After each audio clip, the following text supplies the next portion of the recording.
Bonjour à toutes et à tous.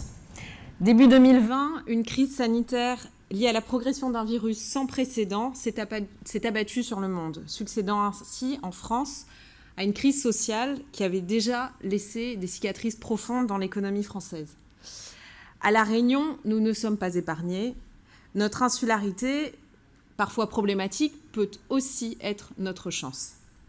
Devant des mesures de confinement, des fermetures forcées d'entreprises, des mises à l'arrêt d'activité, c'est tout l'ordre classique des choses et des process qui sont bouleversés. Alors, comment, dans ce contexte, continuer de produire valeur et activité pour maintenir une dynamique économique et donc une dynamique de territoire sur notre île ? Qui sont les protagonistes de l'histoire et comment agir pour que tout ne s'effondre pas ? Durant cette table ronde, nous allons entendre les témoignages de celles et ceux, entreprises privées, acheteurs publics, États, partenaires des entreprises, qui, face au mur, ont dû prendre à bras le corps les limites et ouvrir les voies pour créer de l'opportunité. Qu'ont-ils mis en place pour trouver de nouvelles formes de collaboration, de nouveaux modes de travail, de l'assouplissement, de l'agilité, qui vont permettre à chacun de rebondir, cette belle résilience dont on parle, ensemble, solidaires, au bénéfice du territoire. Parfois aussi, dans ces moments d'instabilité et de doute, les mains tendues des locomotives vers les plus petites entreprises à entrer dans le train peuvent raconter de belles progressions. Car on jette le regard davantage sur ces entreprises en temps de crise qu'en temps clément où tout va bien. À l'inverse, l'agilité des poids-plumes peut donner des idées aux plus robustes pour repenser l'organisation et se délester parfois de poids inutiles. Bienvenue à la table ronde Résilience et solidarité, les leviers de développement économique en temps de crise.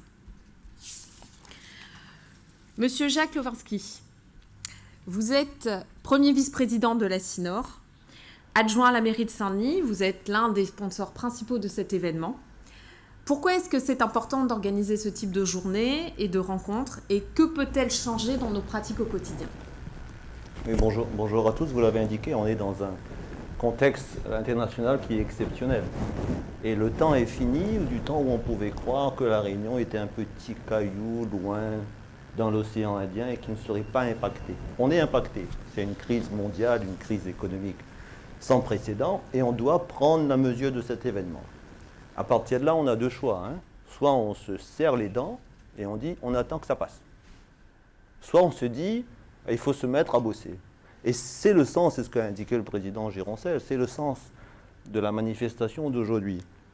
On est convaincu qu'on ne pourra plus refaire les choses comme avant. C'est fini. Il faut qu'on définisse un nouveau modèle. Il faut qu'on définisse un nouveau paradigme, comme on dit. Et à partir de là, on a deux choix. Soit, je le disais, on se serre les dents, et pas autre chose, et on attend. Soit, on prend des initiatives. Et l'idée de cette rencontre d'aujourd'hui, c'est bien de prendre des initiatives. On a la chance exceptionnelle sur ce territoire d'avoir un cadre juridique, un cadre économique, financier et politique qui répond à toutes ces problématiques. On l'a déjà expérimenté par le passé. Le président Gironcel l'a indiqué, je salue ceux qui ont mis en œuvre cette disposition, notamment les chefs d'entreprise qui s'engagent dans le SBA, c'est le modèle. Et l'idée de la rencontre d'aujourd'hui, c'est de se dire qu'il faut que les hommes et les femmes, parce qu'il y en a aussi, qu'on puisse se rencontrer et qu'on puisse définir ensemble ce que cette méthodologie ou cette méthode, pour faire plus simple, et la méthode existe. On a le cadre juridique, on a 1,8 milliard d'argent public sur ce territoire. Et il faut qu'on prenne les taureaux par les cornes, mais ça ne peut se faire que si on se rencontre. Et je pense que la rencontre reste un facteur de succès considérable. Et c'est pour cela, du reste, le président Gironcel l'a aussi indiqué, on va renouveler, nous, notre engagement de cette stratégie du bon achat. Et il faut qu'on aille encore plus loin. Il faut qu'on remette en place les systèmes de notation. Il faut qu'on mette en place nos systèmes d'évaluation permanente. Et il faut aussi que les filières économiques s'organisent et qu'on puisse aller vers des regroupements. Enfin, toute cette méthodologie est là. On l'a même inscrite dans la loi égalité réelle. Donc il faut souk ensemble, il faut mettre ensemble. Et c'est à ce titre-là, à ce prix-là, qu'on pourra avoir une économie localisée et qui réponde aux nouveaux défis. Merci beaucoup, Monsieur Lowinski, et on aura l'occasion de voir effectivement en quoi consiste la stratégie du bon achat juste après. Madame Cathy Waraud, vous êtes présidente de l'Ordre des experts comptables.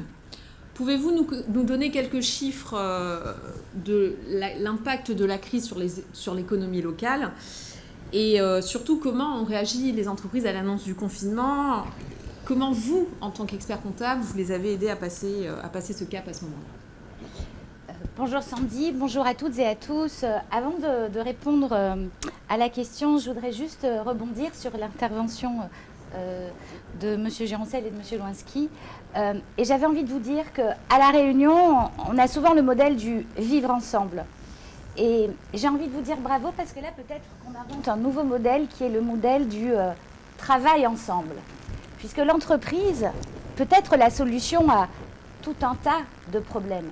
Mais l'entreprise ne pourra résoudre ces problèmes que si elle est accompagnée par les différents acteurs de l'écosystème et notamment les pouvoirs publics. Donc, merci infiniment à tous d'avoir organisé cette table ronde. Alors, revenons maintenant sur les chiffres et l'impact de la crise économique sur les entreprises du territoire. Les experts comptables, consoeurs, confrères, on est 250 sur le territoire, on touche 30 000 entreprises et il y a 1500 collaborateurs qui travaillent dans nos cabinets. Donc on a une relation quotidienne avec les entreprises de l'île. Quand on fait le bilan de l'activité 2020, on se rend compte que le chiffre d'affaires des entreprises de La Réunion connaît une baisse de l'ordre de 5%. Baisse qui est la moindre des baisses de tout le territoire. Alors, qu'est-ce qui s'est passé? Qu'est-ce qui s'est passé en mars 2020 quand on est confiné? Il y a d'abord les dispositifs d'urgence qui ont fonctionné. L'activité partielle a permis aux salariés de maintenir leur pouvoir d'achat et a permis aux entreprises de limiter les sorties de trésorerie. Et puis, il y a eu le PGE. Le PGE qui a fait un apport en trésorerie aux entreprises. Il y a eu aussi les reports de cotisations sociales, les reports de cotisations fiscales et des aides comme le Fonds de soutien national, le Fonds de soutien régional. Donc, tout ça a permis aux entreprises d'hiberner, d'avoir la trésorerie et de ne pas mourir tout de suite comme certains pouvaient le prédire. Et puis l'année 2020 se passe, arrive le premier trimestre 2021 où là, je ne sais pas comment vous l'avez vécu, mais moi en janvier, quand je voulais aller à la plage, les plages étaient pleines et il fallait réserver quelques jours en avant pour avoir une place dans un restaurant. Et ça se traduit encore une fois par des chiffres, parce que sur le premier trimestre 2021, le chiffre d'affaires augmente à La Réunion de l'ordre de 13%. Alors attention, ce sont des chiffres et tous les secteurs ne sont pas concernés de la même manière. Il y a des secteurs qui s'effondrent réellement et il y a d'autres secteurs qui résistent. Encore une fois, les dispositifs d'urgence fonctionnent. Mais qu'est-ce qui a marché aussi? C'est la consommation locale. Qu'est-ce qui se passe en janvier? Les gens ne partent pas. Les gens restent sur le territoire. On fait les courses de rentrée des classes à La Réunion. Et ce qui permet en fait un maintien de l'activité. Et les chefs d'entreprise aussi, et c'est le thème de la résilience, résistent, se battent, innovent, font de la livraison à emporter, trouvent des solutions. Et ça donne en fait cette augmentation de chiffre d'affaires où La Réunion sort meilleur élève de tout le territoire français. Que s'est-il passé sur le deuxième trimestre? Alors, sur le deuxième trimestre, étonnamment, la tendance se répète. Donc oui, il y a des cas catastrophiques. Mais oui, il y a aussi des entreprises qui s'en sortent. Alors, comment réagir face à cette crise? Moi, j'ai l'impression qu'aujourd'hui, on est dans le brouillard, on avance à vue, c'est difficile de faire des plans. Au-delà des aides, les entrepreneurs ont vraiment besoin d'activité. Puis quand ça repart, on a des surprises au niveau international, avec les difficultés d'approvisionnement, etc. On est fatigué, les entrepreneurs sont fatigués, les experts comptables aussi. On a été médecin traitant, médecin urgentiste. Aujourd'hui, on fait de la médecine de guerre, puisque face à des situations un peu compliquées, on essaye de tout faire avec les dispositifs qu'on a pour permettre à ces gens de continuer à vivre. Alors, je voudrais juste faire un rapide focus sur une solution qui existe, c'est la prévention des difficultés des entreprises. Sachez, et c'est un message fort que je veux faire passer, c'est que, chefs d'entreprise, n'attendez pas qu'il soit trop tard avant d'aller signaler vos difficultés financières aux greffes des tribunaux de commerce. N'attendez pas qu'il soit trop tard pour vous déclarer en état de cessation de paiement. D'accord ? Et si je voulais faire un peu de marketing, je dirais un plan de redressement, c'est un prêt à taux zéro sur 10 ans. Donc, il faut aussi le voir comme ça. Et c'est peut-être aussi l'opportunité de réfléchir différemment et de rebondir. Puisque on peut être résilient, mais ne soyons pas résignés. Surtout pas. Et je rejoins, il y a tellement de choses à faire. Et moi, je m'attache à cette phrase depuis le début de cette crise sanitaire qui est la PAC Covid-19, ça met à nous à terre. On doit ensemble et de manière solidaire trouver des solutions. Merci beaucoup Madame Hoareau, et on aura l'occasion de revenir sur ce dispositif un peu plus tard que vous avez évoqué pour les chefs d'entreprise. Monsieur Dominique Vienne, vous êtes président du Haut Conseil à la commande publique, président du Conseil économique et social de La Réunion et dirigeant de plusieurs entreprises. La commande publique ici à La Réunion pèse un poids économique majeur dans l'activité des entreprises. Pouvez-vous nous donner quelques repères macroéconomiques ? Et j'ai une deuxième question pour vous. Face à la crise sanitaire, tout le monde est touché. Quelles questions se posent les acheteurs publics à ce moment-là ? Et selon vous, quel est leur rôle ? Comment peuvent-ils agir aux côtés des entrepreneurs ? Merci de l'invitation. Au préalable, je voudrais moi aussi remercier la CINOR, l'intervention de son président, dont les mots, chaque mot m'ont paru très adaptés, et saluer aussi les services de la CINOR qui font un travail remarquable, et donc aussi le premier vice-président avec lequel nous avons déjà pu intervenir sur ce sujet de commande publique. Tout à l'heure, derrière moi, je voyais le mot responsable. Il est important que nous nous situions non pas en entreprise ou collectivité, nous sommes des gens responsables d'un bien commun qui s'appelle le territoire, avec des capitaux qui sont matériels ou immatériels. Et cette responsabilité, elle est partagée. Si tant est que nous sommes en crise, c'est parce que justement on a cru que quelqu'un d'autre s'occuperait de ce bien commun et que c'est une responsabilité partagée. Dire aussi, dans cette approche macroéconomique, qu'on a trop souvent réduit la commande publique à un sujet stratégique alors que ce n'est qu'un code de la route. En tant que conducteur, nous avons ensuite un comportement d'éco-conduite, un comportement de respect d'un piéton. Donc il faut résumer le code de la commande publique à sa simple réduction, que c'est un code qui régit les relations normées, mais en aucun cas l'intention de cœur. Monsieur le président de la CINOR l'a dit tout à l'heure. Après, nous pouvons trouver des situations surprenantes lorsqu'on achète des marchés de transport et que nous ne mettons pas forcément des clauses de reprise de personnel, quand on achète du matériel informatique et qu'on ne fait pas attention à la massification, on s'éloigne de la responsabilité, pas du code de la commande publique. On s'éloigne de la responsabilité. Aujourd'hui, effectivement, on a souvent dit, presque comme si c'était un défaut, que La Réunion dépend de la commande publique. Oui, c'est un moteur. 1,8 milliard, Jacques l'a prononcé, c'est à peu près 10% du PIB réunionnais, qui est à 18 milliards. Oui, nous avons une économie réunionnaise qui est en rattrapage. La loi nous l'a conféré par le plan de convergence.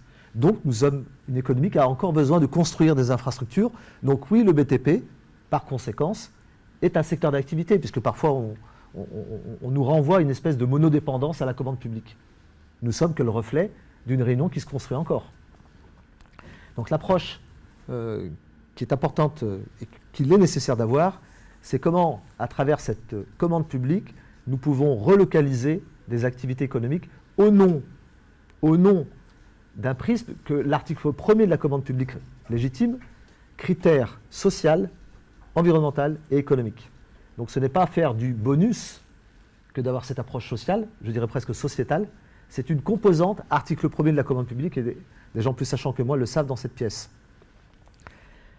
Comment faire en sorte, par cette relation, que très en amont, un acheteur comme la Cinor qui annonce 300 millions d'euros sur une mandature, en face un levier de savoir-faire bâti tropical, parce qu'il y a une anticipation de ces enjeux de construction, laisser le temps au territoire de monter des sections professionnelles au sein de l'AFPA ou de formation continue pour avoir les forces vives nécessaires, alors que parfois, on enferme la commande publique au délai administratif de l'annonce de parution légale de 40 jours, et en 40 jours, on organise la carence du territoire.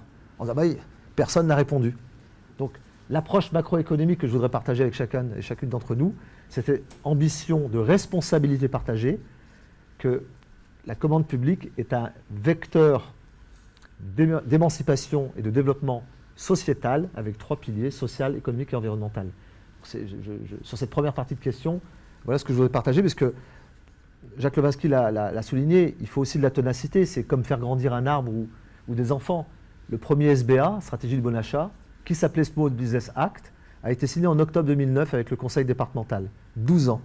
Donc il y a des femmes et des hommes qui pendant 12 ans ont eu la ténacité de continuer à croire que ce n'était pas un dispositif réglementaire, mais bien une démarche d'intention commune, d'intelligence collective, et non pas de responsabilité à se jeter les uns à la figure, que la collectivité aurait un devoir plus supérieur aux entreprises ou les entreprises supérieures aux collectivités. Nous sommes des parties prenantes, et le bien commun que nous avons à faire, c'est développer les compétences et les filières que nous avons aujourd'hui, et développer celles de demain. Je pense au digital. Aujourd'hui, on est capable, on le montre aujourd'hui, de faire du figital, si je reprends les mots du président. Ce qui veut dire que demain, on pourrait vendre des prestations en France métropolitaine, dans la zone india-océanique, depuis la Réunion, pour peu qu'on ait la compréhension que nous avons un devoir de coexistence, de co-construction et de co-décision. Merci beaucoup, Monsieur Vienne. Philippe Lebon, vous êtes secrétaire général de la FRBTP. Alors, on le voit aux informations, dans les journaux.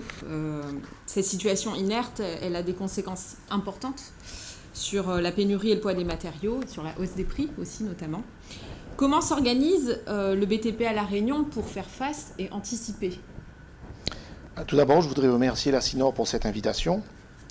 Ce qu'il faut dire en préambule, c'est que la FRBTP et les adhérents, et on va dire le monde des bâtiments et travaux publics, fait partie d'une économie insulaire. La grande majorité des matériaux sont donc importés. Et en troisième point, nous sommes utilisateurs de ces matériaux. Cela donc met à mal, on parle souvent de résilience des entreprises du BTP, mais la résilience risque de s'essouffler. Je veux tout simplement témoigner d'un adhérent cette semaine que j'ai rencontré. Lorsque vous avez un marché avec un prix final, et sur ce prix final, lorsque vous avez 27 ou 28% du coût de ce marché représenté par le coût des matériaux, et lorsque ces 27 ou 28% du coût des matériaux augmentent de 100%, cela veut dire qu'au coût final, le marché total augmente de 30%. Donc sur 1 million, c'est 300 000 euros. Sur 1 milliard d'euros de chiffre d'affaires du BTP, c'est 300 millions d'euros. Donc il faut impérativement trouver des solutions sur l'île, entre nous. On est une économie insulaire. On a prouvé depuis quelques décennies que la Réunion était capable de développer, de mettre en place des modes de fonctionnement et des systèmes économiques qui sont viables. Il faut, à mon avis, les propositions du BTP, mettre en place des clauses de révision de marché et indexer les clauses de révision de marché sur les indices locaux. Donc il faut absolument faire un travail là-dessus. La cellule économique du bâtiment a œuvré là-dessus et il faut continuer et accentuer cette indexation des prix. En ce qui concerne les marchés en cours, privés ou publics, ce que la FRBTP prône, c'est trouver des solutions au niveau de chaque marché pour que les choses ne se dégradent pas. Il vaut mieux échanger, trouver des solutions communes au cas par cas, même si ça crée des tensions entre les individus. Mais il vaut mieux avoir à trouver des solutions sur des marchés individuels que de gérer pour une collectivité une cessation de paiement, une liquidation, un redressement judiciaire d'une entreprise avec un marché qui ne se terminera pas, les renégociations. Encore une fois, cette semaine, on avait l'exemple d'un entrepreneur chez nous qui disait qu'il avait un marché sur une collectivité avec du béton banché et qu'il était en train de négocier parce qu'il avait encore un stock de blocs pour passer du banché au bloc. Donc tout ça, c'est des solutions très intelligentes. Il faut que tout le monde s'y mette. Donc, pour finir mon propos, la FRBTP propose donc de privilégier le dialogue, insiste au niveau des instances étatiques pour inscrire le BTP, le secteur du BTP, et là on ne parle pas que de la FRBTP, mais de l'ensemble de la branche d'activité en secteur de compétitivité renforcée, qui va donner un souffle aux entreprises, gérer les indexations de marché, essayer de négocier avec Bercy les crédits d'impôt. Tout simplement, toutes ces mesures que nous proposons, c'est tout simplement pour être au rendez-vous de la reprise économique, parce que personne n'aura à gagner d'une nouvelle crise sur le secteur du BTP qui représente 17 000 emplois et pas loin de 4 500 entreprises. Voilà. Merci Monsieur Lebon pour ces éléments et vos messages. Pascal Gossy, vous êtes le secrétaire général pour les affaires régionales de la préfecture de La Réunion. Après le mouvement des Gilets jaunes, le Covid est venu porter un autre violent coup aux entreprises de La Réunion. Quelle a été votre première préoccupation à ce moment-là, à la préfecture ? D'abord, je voudrais me joindre au remerciement. Merci le président de la CINOR pour cette journée. Effectivement, c'est qui est symptomatique de notre volonté d'avancer ensemble. Madame Waro a parlé de travailler ensemble. Et effectivement, avant de répondre à votre question, je pense que l'enseignement principal de ces mois, c'est notre capacité à parfois casser les barrières qui pouvaient exister et à trouver des solutions collectives. Et la force du territoire, elle est bien là. La première préoccupation dans une crise inédite, bien évidemment personne n'était préparé réellement à ce que nous avons connu, c'est de sauver les meubles, c'est de protéger. Ça a été dit, l'État a mis en place une série de dispositifs d'aide avec des formats très différents, de report, d'aide financière immédiate, d'assouplissement. On peut donner un chiffre. Alors c'est un chiffre qui est très global, mais c'est un peu plus d'1,7 milliard pour le territoire qui ont été mobilisés, soit en forme d'aide à des taux extrêmement bas, soit en format d'aide financière directe. Et ce 1,7 milliard, c'est effectivement de la souplesse qui a été apportée pour que, dans une période où tout le monde avait perdu un peu ses repères, on puisse protéger les entreprises lyonnaises. Et je crois que cette étape-là, elle a fonctionné parce qu'en réalité, quand on regarde la sinistralité à la fin de l'année 2020 et où on en est aujourd'hui, on a en réalité très peu d'entreprises qui ont fermé boutique. Et donc l'essentiel était bien là. Cette protection, elle passe par des outils que l'État a mis en place, mais elle passe aussi, je l'ai déjà dit, par un échange quotidien avec les acteurs. Quel est le grain de sable qui apparaît et qui peut bloquer un dispositif? C'est un grain de sable, mais ce grain de sable, il est multiplié au quotidien. Et par l'ensemble des contacts, des échanges qu'on a pu avoir, on a réussi, je pense, collectivement, souvent, à enlever ces grains de sable et à passer les temps de tempête. Une fois cette phase de protection passée, et on y est encore un peu aujourd'hui, malgré tout, parce que si on a été préservé entre mai-juin 2020 jusqu'à la fin de l'année 2020, 2021 était en réalité pour nous encore plus chaotique. Donc cette protection, elle doit encore exister, mais au-delà de ça, il faut arriver à sauvegarder plus durablement nos entreprises. C'est le sens du plan de sortie de crise que l'on met en place avec l'ensemble des partenaires pour identifier les entreprises les plus fragiles aux sorties de la crise. Certaines, on l'a dit, ont eu des chiffres d'affaires préservés, voire en augmentation. D'autres, en réalité, ont des choses à réorganiser, un accompagnement à trouver, et c'est le sens, au cas par cas, sur mesure pour qu'on sauvegarde notre tissu économique qui, dans son ensemble, a fait preuve d'une vraie capacité de résistance, d'adaptation, d'innovation. Mais on sait qu'il y en a qui sont plus fragiles que d'autres. Il faut qu'on trouve les bonnes solutions. On ne sauvera pas tout le monde. Il faut enlever cette idée. Il faut sauver ceux qui doivent l'être parce qu'ils ont une capacité de rebond. Ceux qui étaient déjà malades avant, pardon, mais je pense qu'il faut accepter que dans une économie qui fonctionne, il y a des naissances et il y a aussi des disparitions. Deuxième temps, la sauvegarde. Troisième temps, la relance. Mon collègue Gilbert Mansier en parlera tout à l'heure. Mais la relance fait partie effectivement de cette capacité à sauvegarder aussi. Parce qu'on relance l'économie, qu'on apporte des marchés supplémentaires, parce qu'on apporte des demandes de la commande publique, de la consommation, que finalement on crée l'activité pour les entreprises qui vont pouvoir rebondir davantage et repartir sur un chemin plus solide. Voilà, je n'irai pas plus loin sur nos préoccupations. Comme tout le monde, l'État s'est adapté. Je pense qu'on peut le dire. Et la préoccupation qui a prévalu, c'est effectivement de trouver cette bonne réponse au cas par cas pour que l'ensemble de l'économie du territoire soit préservé et puisse connaître des jours meilleurs. Merci, Monsieur Gossy. Johnny Laoyen, vous êtes chef d'entreprise et récemment élu président de l'association SBA, donc la stratégie du bon achat dont nous avons beaucoup parlé depuis le début de cette conférence. Pouvez-vous nous dire quelques mots sur l'association, sa raison d'être et en quoi dialoguer peut aider à trouver des pistes de solutions, a fortiori dans ce contexte de crise? Bonjour Santi, bonjour tout le monde.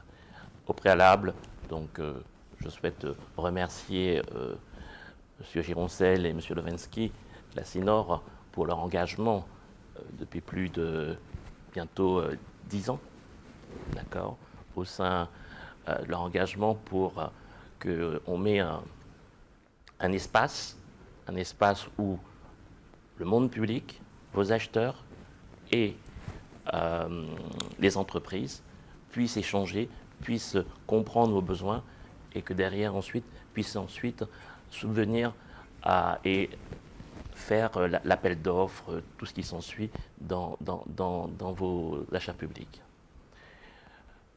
C'est vrai qu'aujourd'hui, avec cette crise sanitaire, on aura le monde d'avant et le monde d'après, clairement. On voit bien que de plus en plus, on avait ce monde de mondialisation, et ce monde de mondialisation, pour moi, je pense qu'elle est derrière nous. On est une île, et sur cette île, il faudra qu'on puisse travailler tous ensemble. Il faudra qu'on apprenne à se connaître et travailler autant le monde des collectivités, des achats publics, mais aussi, je pense, clairement, les entreprises entre eux. Savoir aussi, quand ils font leurs achats, quand ils font leurs appels d'offres aussi, savoir aussi flécher, savoir travailler avec aussi les acteurs locaux. Le SBA, cette association, à l'époque, il y a plus de 10 ans, sous l'impulsion de la CPME qui était sous M. Dominique Vienne, a pris naissance et avec une quinzaine d'autres d'organisations professionnelles, ils ont fait un collectif et derrière ce collectif a été porté pour l'enjeu de l'achat public. Le SBA, cette association SBA, sa volonté et son objectif, c'est transformer la demande issue des achats publics, de l'achat public, la demande d'achat public et l'offre des acteurs économiques. Se matcher ces deux mondes dans la demande et l'offre. Voilà. Et voilà. Donc tout à l'heure, Dominique évoquait,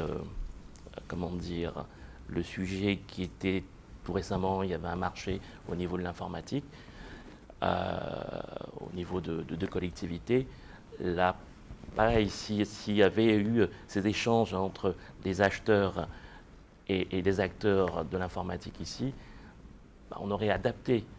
Le tout, c'est comprendre qui fait quoi, et derrière cela, par rapport aux collectivités, adapter les marchés. Je pense que les règles de la commande publique, ok, il y a des règles qui sont posées, mais je pense que si on développe cette intelligence collective, si on arrive à être innovant dans la façon donc de le poser, cette commande, je pense clairement on peut y arriver et on doit y arriver. Tout, c'est une question de volonté. Merci Monsieur Laoyenne, vous me permettrez cette petite boutade. Souvent on cherche à aller connaître ceux qui habitent de l'autre côté de la rue alors qu'on n'a même pas fait connaissance avec son voisin de palier. Donc c'est aussi un peu ça le sens de l'association SBA. Et vous l'avez dit, les mots-clés sont ressortis, l'agilité des entreprises locales, l'anticipation des acheteurs publics qui sont en mesure de présenter leurs programmes pour que les entreprises locales puissent s'adapter et elles aussi anticiper les besoins à venir, dimensionner aussi leurs différents appels d'offres. Et enfin, vous savez que cette association SBA, elle fait l'objet d'une convention qui est signée avec l'acheteur public et qui comporte plusieurs clauses qui permettent aux TPE-PME d'accéder au marché public plus facilement, comme de l'allotissement, des facilités de trésorerie, etc., etc. Je voudrais ajouter que l'approche qu'on a aujourd'hui, dans le SBA aujourd'hui est portée par sous l'égide aujourd'hui de l'ADIR, et l'ADIR depuis X années, on a développé un SBA avec la grande distribution.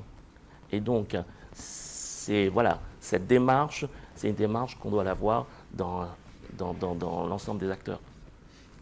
Oui, tout à fait. Merci Monsieur Laoyenne.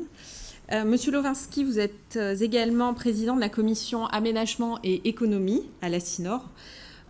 La fulgurance de cette crise, elle nous a conduit à tout réinterroger. Notre mode de vie, notre organisation territoriale, les modalités de conférences et de réunions, notre façon de produire, de consommer. Comment est-ce que vous avez pris, en tant qu'élu, ce virage de la résilience et de la solidarité pour adapter votre politique économique en conséquence, même si je pense qu'effectivement, aujourd'hui, on en a un bel exemple? Oui, effectivement, on est aujourd'hui dans une belle illustration de cette réorganisation nécessaire et indispensable avec les 3 niveaux évoqués par le président, le court terme, le moyen terme et le long terme. On en revient à des solutions finalement assez classiques. Sur le court terme, il a fallu qu'on accompagne aussi les entreprises, puisque les communautés d'agglomération a une compétence, comme c'est le cas de l'État, comme c'est aussi le cas de la région, chef de file, a une compétence en matière d'animation économique. Donc il y a une mesure assez simple qui a été mise en place, c'est une mesure d'exonération. On a évoqué un certain nombre de secteurs et de filières, en particulier la filière de la restauration qui a été particulièrement impliquée. À moyen terme, il s'agit pour nous de se dire comment faire en sorte, puisqu'on était aussi dans un changement de gouvernance, comment faire en sorte qu'on ne traîne pas entre 2 équipes politiques. Donc, continuer les projets, c'est l'illustration avec le cube. Donc là, on était à moyen terme, je ne vais pas en reparler, il y a des articles, etc. Et je pense que ce sera intéressant de pousser plus loin l'analyse et de bien mesurer les facteurs de succès qui ont fait qu'on a pu, puisqu'on est quand même sur un marché à 9 millions, il y en a qui sont beaucoup plus conséquents, et sur 9 millions répartis à 6 millions sur des entreprises locales qui ont dû faire l'effort du regroupement, je pense que ça peut être assez intéressant de mesurer là les facteurs clés de succès. Et puis le long terme, puisqu'on est aujourd'hui sous forme de digitalisation, là aussi je pense qu'on n'aura pas trop le choix. Johnny Laoyenne parlait de souplesse, d'agilité, d'adaptation. C'est peut-être aussi une dimension culturelle qu'on a à La Réunion qui est plus facile. Donc on est sur l'économie de la digitalisation et là, un facteur de succès pour l'économie, cette économie de digitalisation, c'est de faire en sorte qu'on puisse sauvegarder les données. Donc on va doter le territoire nord, puisque c'est notre mission, d'un data center à forte capacité, à forte dimension, qui nous permettra de nous inscrire durablement dans cette nouvelle économie de digitalisation. Je crois que c'est Dominique Vienne qui évoquait la forme de cette organisation d'aujourd'hui, où on a fait appel à des compétences locales. Et il y en a un paquet ici, franchement. Donc allons rentrer dans ce monde du travail tous ensemble, mais pour ça, il faut qu'il y ait des efforts, il faut qu'ils soient consentis, il faut qu'on sorte d'un certain nombre de modèles de surconsommation, de dérégulation de la finance, de surprofit, et je pense qu'à notre échelle, très modestement, avec l'humilité, mais aussi l'ambition nécessaire, on a quand même pas mal d'épices, d'ingrédients pour faire en sorte qu'on réussisse ce modèle. Merci Monsieur Lovinski. En effet, d'ailleurs, au sein de l'association SBA, il existe une instance au sein de laquelle on peut évaluer le retour économique des projets qui sont mis en œuvre sur le territoire pour voir à quel point l'euro reste à La Réunion et peut être utilisé au profit des entreprises locales. Et d'ailleurs, Cathy Waro évoquait ce phénomène de rétention de l'euro à La Réunion qui crée justement de l'activité et a fortiori de l'emploi. Donc c'est important que ces différents éléments soient pris en compte. Madame Fatima Lawid, vous êtes en visioconférence avec nous depuis Paris. Vous êtes consultante juridique à la sous-direction droit de la commande publique au ministère de l'économie et des finances et de la relance. Je vous remercie de vous être connectée ce matin avec nous. Comment les TPE pourraient bénéficier plus facilement de certaines mesures qui sont prises dans le contexte de crise au regard de l'assouplissement des procédures ? Bonjour à tous, j'espère que vous m'entendez bien. Très bien. Je vous remercie pour cette invitation à nouveau. Donc, je vais essayer de faire un rapide panorama des mesures récentes et des dispositifs plus ou moins connus des acheteurs et des entreprises qui ont pour objectif, dans le Code de la commande publique, de faciliter l'accès des TPE-PME à la commande publique. Alors, ça a longuement été rappelé au début de cette table ronde. On est tous conscients du contexte dans lequel s'inscrit cette conférence, la période de crise que nous continuons malheureusement de traverser et le levier que représente la commande publique pour le tissu économique. Pour n'évoquer que La Réunion, la commande publique représente ici environ 90% du chiffre d'affaires du BTP. Et les TPE représentent près de 90% également du tissu économique. En raison de ce contexte, les acheteurs doivent faire un effort peut-être plus important pour ne pas écarter des procédures les TPE-PME. Pour cela, notre droit de la commande publique offre de nombreux outils, dont le recours s'inscrit toutefois dans le respect de quelques principes que je me dois de rappeler malgré tout. Donc, pour rappel, les discriminations sont par principe interdites. Il n'est pas possible de favoriser a priori des entreprises dans le cadre de la commande publique, sous peine de voir constituer éventuellement le délit de favoritisme, qui constitue une infraction pénale lourdement sanctionnée. En effet, les dispositions qui favoriseraient les PME au détriment des entreprises plus grandes portent a priori atteinte au principe de liberté d'accès à la commande publique et à l'égalité de traitement des candidats, et sont ainsi par principe contraires au Code de la commande publique. De la même manière, des critères de sélection géographique qui viseraient à favoriser les entreprises locales portent également atteinte a priori à ces mêmes principes. Il existe toutefois toute une série de dispositifs d'exception qui sont prévus par le droit de la commande publique et qui tiennent compte du constat selon lequel les TPE-PME ont malheureusement un accès beaucoup trop limité à la commande publique. Pour évoquer la mesure la plus récente, on peut parler de la loi du 7 décembre 2020 d'accélération et de simplification de l'action publique, la loi dite ASAP, qui intègre de nombreuses mesures relatives au droit de la commande publique qui sont destinées à soutenir les opérateurs économiques dans le cadre du plan de relance et à pérenniser également certaines mesures de simplification qui avaient été mises en place durant la déclaration du premier état d'urgence sanitaire, donc en mars de l'année dernière. On peut évoquer tout d'abord l'article 142 de cette loi, qui a pour objet de faciliter la relance par les chantiers publics, en relevant à 100 000 € hors taxe le seuil en dessous duquel les marchés de travaux sont dispensés de publicité et de mise en concurrence. Cette mesure vise, en facilitant la passation des marchés, de travaux a encouragé la reprise rapide dans le secteur du BTP, qui a été particulièrement exposé et affecté par la crise économique et sanitaire. Avec cette mesure temporaire, qui est applicable jusqu'au 31 décembre 2022, les acheteurs pourront contracter plus rapidement avec des entreprises et notamment avec des PME. On peut évoquer également l'introduction au sein du Code de la commande publique de nouvelles dispositions relatives à la survenance de circonstances exceptionnelles. Donc ces dispositions qui s'inspirent en réalité des mesures qui avaient été mises en place durant le premier confinement par ordonnance ont pour but de permettre aux acheteurs et aux entreprises de surmonter plus facilement les difficultés d'exécution et de passation qui seraient liées à une nouvelle crise majeure.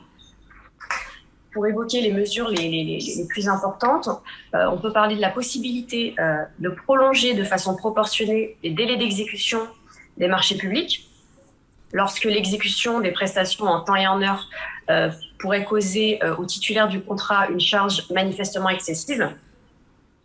Et surtout, quelles que soient les clauses du contrat, les entreprises ne pourront pas être sanctionnées dans ces contextes-là en cas de difficulté d'exécution qui serait liée à la survenance donc, de circonstances exceptionnelles, y compris lorsque l'acheteur serait amené à conclure un marché de substitution avec un tiers afin de répondre à ses besoins les plus urgents. On a également une mesure qui vise à protéger les entreprises en redressement judiciaire. Donc, la loi ASAP pérennise également des dispositions qui avaient été prises par ordonnance qui permettent à ces entreprises de candidater au contrat de la commande publique dès lors qu'elles bénéficient d'un plan de redressement. Et d'autre part, les dispositions introduites dans le Code interdisent aux acheteurs de résilier un marché public ou une concession au seul motif qu'une telle entreprise serait placée en redressement judiciaire. Et enfin, le texte prévoit également la possibilité pour les PME d'accéder aux marchés globaux, donc à l'instar les marchés de partenariat. Donc les marchés globaux qui sont visés par le Code devront désormais obligatoirement prévoir une part minimale d'exécution que le titulaire devra confier à des PME ou à des artisans. Donc, le taux de sous-traitance à ces PME a été fixé à une part minimale de 10% et constitue par ailleurs un critère de sélection des offres afin d'inciter les acheteurs à aller au-delà de cette part minimale, d'inciter les entreprises à aller au-delà de cette part minimale. On peut également évoquer, ça a été mentionné en début de conférence, les mesures particulières et expérimentales qui avaient été introduites par la loi de programmation relative à l'égalité réelle outre-mer, la loi EROM de 2017. Ce dispositif a été introduit avec pour objectif de favoriser l'accès des opérateurs économiques locaux à la commande publique. C'est une expérimentation qui doit durer 5 ans, donc qui prend fin au 31 mars 2023.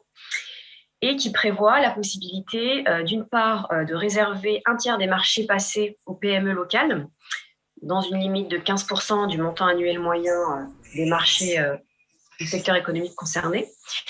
Et par ailleurs, pour les marchés qui seraient supérieurs à un montant de 500 000 € hors taxes, les soumissionnaires devront présenter, à l'appui de leur offre, un plan de sous-traitance aux PME locales, en précisant les modalités de participation de celles-ci. Et pour conclure, j'aimerais évoquer un outil qui est prévu par le Code, mais qui souvent n'est pas à l'esprit des acheteurs.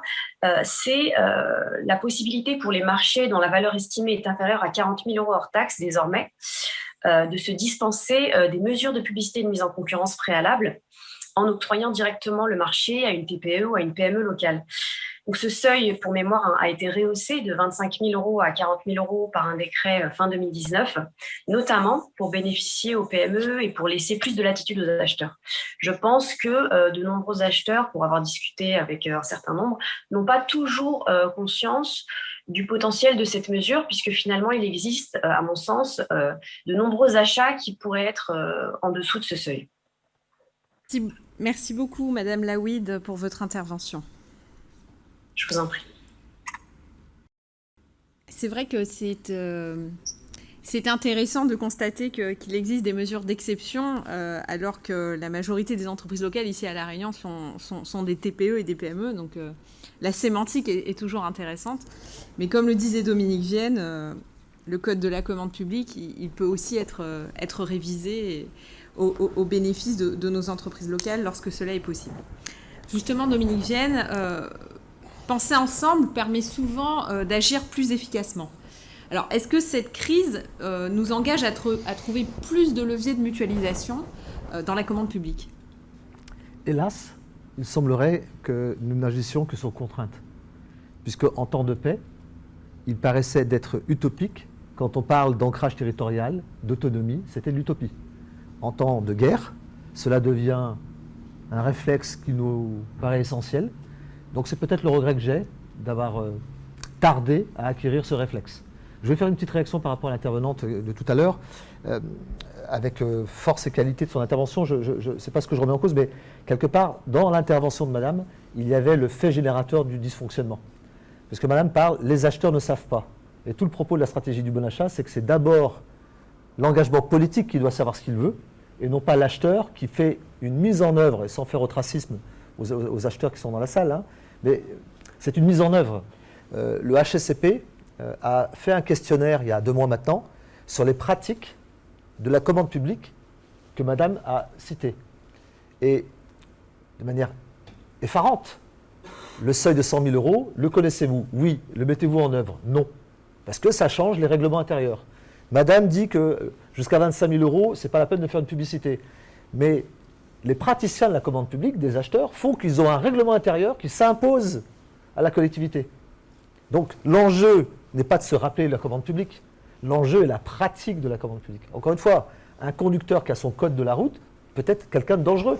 C'est sa pratique qui est en cause. Donc voilà, moi si je réagis assez vivement à ce sujet, c'est que parfois, le législateur énumère l'empilement de dispositions pour les TPE-PME, mais elles ne sont pas mises en œuvre. Parce qu'il y a un fossé entre le monde de l'acheteur et le monde politique. Politique au sens intention politique. L'article 1er de la loi, qui est l'efficience des données publiques, et un achat dont les dimensions sociales, économiques et environnementales ont été prises en compte. Tant qu'on ne réconcilie pas ces deux mondes, ce que fait la CINOR, ce que font les signataires du SBA, là on est dans le vrai. Donc je dis, voilà, je réagis vraiment vertement parce que on peut rajouter 10 mesures vertueuses dans le code de la commande publique, ça ne changera pas la pratique des collectivités. Donc voilà ce que je voulais quand même rappeler, puisqu'on est quand même dans un moment consacré où on a réconcilié des acheteurs politiques, des acheteurs experts et des entreprises. Voilà. Alors du coup, j'ai oublié votre question Santi, puisque j'étais dans le... Mais vous y avez répondu en partie. Est-ce que la crise nous engage à trouver plus de leviers de mutualisation dans la commande publique? Vous y avez répondu en partie. Je terminerai, parce que le temps de parole est partagé, que sans espace d'intelligence partagée, je n'ai jamais vu une famille qui ne prend plus le petit déjeuner ensemble, qui ne mange plus aux mêmes heures de repas, avoir le temps consacré de se parler. Un territoire qui n'a pas de lieu consacré pour s'écouter, comprendre le monde de l'entreprise, comprendre la problématique des collectivités qui ont besoin de défoncer avec frugalité. Si on ne se parle pas, on ne se comprend pas. Le moteur de l'intelligence, c'est la confiance réciproque. Donc il nous faut des espaces d'intelligence réciproque. Merci, Monsieur Vienne. Monsieur Lebon, vous vouliez faire un commentaire? Je vais rebondir sur le seuil des 100 000 €. Donc, nous, au sein de la FRBTP, qu'on avait pris connaissance de cette loi ASAP, donc au-delà de ce que le président vient de dire sur les pratiques internes, on a fait remonter l'information à la MDR, au président de l'association des maires, qui lui-même a retransmis l'information aux collectivités, dont certaines n'étaient pas au courant de ces mesures. Donc, c'est bien de mettre en place des mesures. Il faut aussi faire en sorte que les réseaux doivent être utilisés pour que les décideurs de la commande publique puissent agir et que peut-être qu'avec ces seuils de 100 000 €, ils pourront faire travailler aussi les entreprises, les petites entreprises de leur commune ou des entreprises avoisinantes. Mais en deçà de cela, ce que je voudrais dire aussi, c'est que lorsqu'il y a des systèmes comme ça de simplification qui sont mis en place, qu'on va très certainement utiliser, il faudra aussi mettre en place des indicateurs de suivi, avoir le suivi de ce type de mesures pour que justement, la dame a dit, fin 31 octobre 2022, en disant, attention, ce sont des systèmes efficaces qu'il faut peut-être pérenniser dans le temps. Voilà, tout simplement mon intervention. Merci. Merci, Monsieur Lebon. Et Il est intéressant de voir que le dénominateur commun de vos interventions, c'est non pas la volonté justement réglementaire d'avoir des dispositifs, il y a la volonté d'avoir des dispositifs pour faciliter l'accès des marchés publics aux TPE-PME, mais c'est surtout la pédagogie qui est liée à cette mise en œuvre en réalité et dont ces rencontres sont aujourd'hui un parfait exemple. C'est-à-dire que les mesures existent, mais encore faut-il les expliquer et établir un exercice d'appropriation à la fois par les acheteurs publics et les entreprises locales.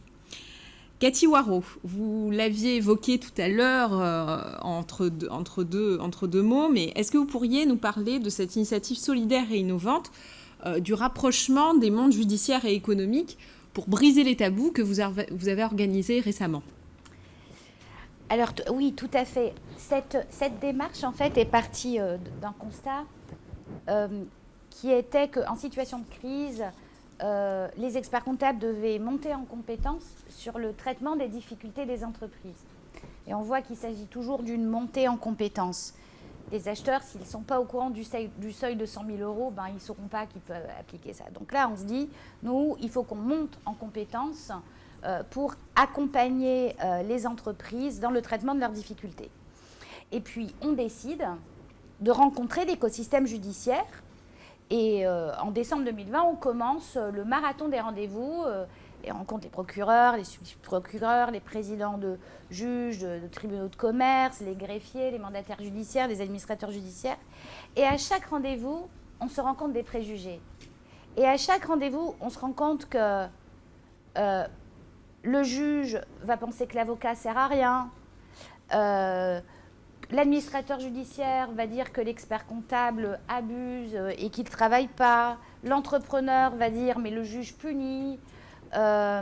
L'entrepreneur va dire que le mandataire judiciaire il ne sert à rien, je veux juste faire la peau de l'entrepreneur. Et on se rend compte au fur et à mesure de tous ces tabous qui existent entre le monde économique et l'écosystème judiciaire. Et on décide de se retrouver ensemble, c'était en février, le 26 février, l'après-midi, et ensemble, on brise les tabous. C'est-à-dire qu'on a passé une après-midi à se balancer des choses à la figure quand même.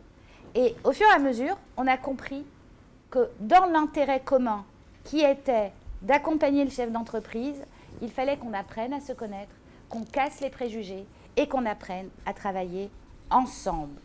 Et c'est difficile d'apprendre à travailler ensemble parce qu'on est tous attachés à notre silo, à notre raisonnement, à notre façon d'analyser les choses.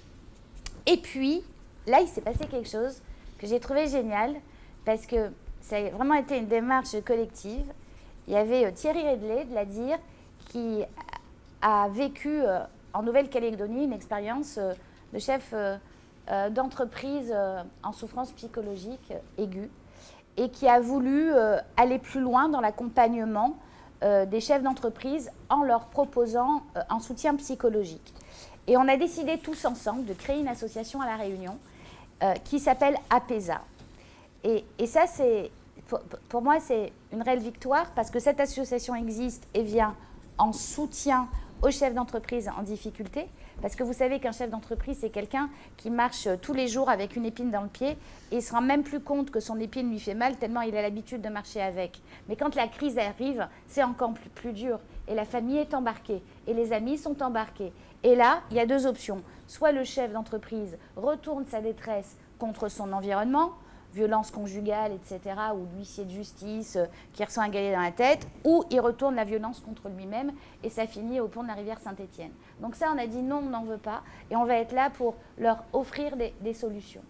Et donc on a fait ça, c'est le docteur Dabadi, psychiatre qui est président de cette association. Et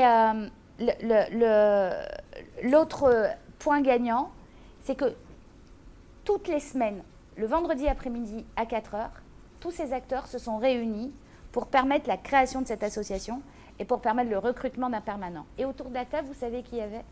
Il y avait les juges, les greffiers, les mandataires judiciaires, les administrateurs judiciaires, les banques, la CPME, le MEDEF, l'UDP, les experts comptables, les commissaires aux comptes, les chambres consulaires. Et Et on a réussi à tenir le rythme. Puis aujourd'hui, l'association existe, elle a sa permanente, on est sur Facebook, sur LinkedIn, on communique. Je vais vous communiquer le numéro vert d'ailleurs. C'est le 0805 65 50 50. On fait des formations de sentinelles. Il y en a une en septembre. Je vous encourage fortement à y participer parce qu'on a besoin de ce réseau de sentinelles qui arrive à parler aux chefs d'entreprise qui commencent à vivre le désespoir. Et voilà, moi je suis ravie de cette aventure parce que c'est une aventure collective, c'est une aventure qui nous a tous fait monter en compétences et c'est une aventure qui sert le territoire. Merci beaucoup, Madame Hoareau, de votre témoignage. Monsieur Gossy, les mesures de relance, on les a évoquées, ont pour objectif le rebond, cette résilience des entreprises dont on parle depuis tout à l'heure. Pouvez-vous nous faire un premier retour et nous dire comment ces mesures ont été accueillies? Est-ce que les leviers sont activés? On parlait tout à l'heure de mesures de simplification. Est-ce que les TPE peuvent avoir accès simplement à ces mesures? Et est-ce que des démarches de simplification d'accès sont mises en œuvre ou prévues? Alors, je vais être très franc. Est-ce que ces mesures ont été accueillies? En réalité, au départ, non. Parce que on est dans un flot de communication où, effectivement, est évoqué le plan de relance, 100 milliards, des actions pour les territoires, la biodiversité. Et puis, beaucoup de concitoyens, chefs d'entreprise, entendent ça, mais sans forcément avoir l'impact. Donc, première étape, elles sont entendues, mais pas forcément intégrées. C'est pas un reproche, hein, parce que la réalité, elle est celle-là. Deuxième étape, pour ceux qui perçoivent un peu plus loin, une forme de scepticisme. Ça existe, et c'est pas pour moi. Ou c'est compliqué. Ou encore un machin avec plein de procédures, plein de papiers, plein de guichets. On a tous en tête ces images-là, dans certaines BD où il faut aller du bureau premier étage et puis redescendre au rez-de-chaussée, puis remonter. Bon. Et donc, on met des freins et on se dit, bah, ouais, effectivement, la Hoareau parlait de préjugés. Ouais, ce truc-là encore, ça ne peut pas marcher. Et d'où le travail de terrain qui doit être mené pour expliquer que le dispositif, il est bien réel, il a sa complexité, mais il a aussi la simplicité. Il y a des choses qui existent, sont mises en place, et c'est tout le sens des sous-préfets à la relance. Gilbert Mancier l'évoquera tout à l'heure. Si on a choisi d'avoir sur le territoire quelqu'un consacré à cette tâche-là, c'est pas parce que c'est compliqué, c'est parce qu'on a un travail effectivement de compréhension que c'est pas compliqué. La réalité, elle est celle-là. Et quand effectivement on aborde, on va au contact, on a beaucoup parlé d'échanges ce matin, et l'enjeu il est là en fait. C'est arriver à faire comprendre que effectivement chacun dans son rôle, finalement, on parle des langages qui ne sont pas si différents que ça. Il y a bien une connexion qui existe. Et le collègue à la relance, une part de sa mission importante, c'est ça. Et il le fait beaucoup, c'est aller sur le territoire, rencontrer du monde, des acteurs du territoire, chefs d'entreprise, des grandes, des moyennes, des petites entreprises, et pour leur dire, oui, c'est aussi pour vous. Il y a des contraintes, il faut que votre projet soit prêt, il faut que, voilà, c'est pas une baguette magique. Mais si vous êtes prêts, nous on sera prêts aussi. Et je pense que une vraie victoire de cet épisode-là de crise et de sa partie de relance, c'est qu'on arrive à voir des acteurs qui disent « Ah ben finalement, je peux aussi. Ça me concerne aussi. » Et si on a réussi ça, je pense que c'est une belle victoire. Très bien, merci beaucoup Monsieur Gossy. Nous arrivons au terme de cette table ronde. Ce fut très enrichissant de débattre autour de la résilience et de la solidarité des acteurs du territoire pendant cette crise que nous allons traverser ensemble. Grâce au dialogue et au partenariat, on l'a évoqué. Gageons que ces rencontres économiques soient renouvelées par d'autres acheteurs publics qui sont signataires de la Convention de la stratégie du bon achat. Longue vie au dialogue et à la concertation, et très bonne journée à vous.